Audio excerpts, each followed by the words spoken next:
संकुचन प्रक्रिया में बाहरी बलों का उपयोग किया जाता है, जो मिट्टी के कणों को एक दूसरे के निकट लाता है और इसके भीतर मौजूद खोखले स्थानों को कम करता है। इस प्रक्रिया के परिणामस्वरूप मिट्टी का घनत्व बढ़ता है।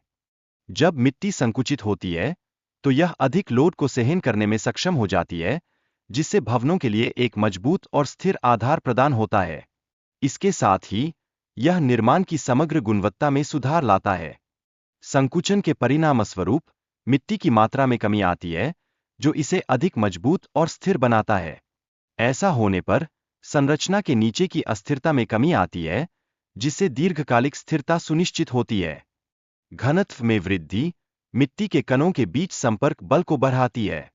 इस प्रक्रिया से मजबूत बंधन और एक स्थिर मिट्टी संरचना का निर्माण होता है, जो निर्माण कार्य के लिए आवश्यक है। जल धारण करने वाली संरचनाओं में मिट्टी के घनत्व को बढ़ाने से जल रिसाव की समस्या में कमी आती है। इससे मिट्टी की ताकत में सुधार होता है, जो दीर्घकालिक स्थायित्व का आश्वासन देता है। मिट्टी को संकुचित करने के लिए भारी मशीनरी का उपयोग किया जाता है।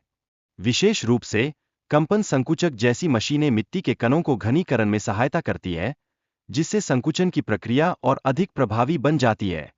संकुचन की प्रक्रिया से मिट्टी की कुशनिंग क्षमता बढ़ती है। यह भारी भार को अधिक समर्थन देने में सक्षम होती है, जिससे अत्यधिक बिछाने या विकृति की समस्या को रोका जा सकता है। यह ध्यान रखना महत्वपूर्ण है कि संकुचन एक कृत्रिम प्रक्रिया है, जो मुख्यतः यांत्रिक साधनों द्वारा की जाती है। यह स्वाभाविक प्रक्रियाओं की तरह नहीं होती, जैसे कि स्वाभाविक रूप से होने वाला समेकन। संकुचन प्रक्रिया के दौरान मिट्टी के कणों के बीच के वॉइड्स से वायु का निष्कासन होता है। यह मिट्टी के घनत्व में वृद्धि और मात्रा में कमी का कारण बनता है, जो उसकी समग्र संरचना को प्रभावित करता है।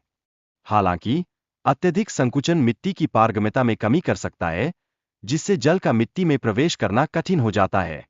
यह जलभराव की समस्या उत्पन्न कर सकता है, जो लंबे समय में हानिकारक सिद्ध हो सकता है।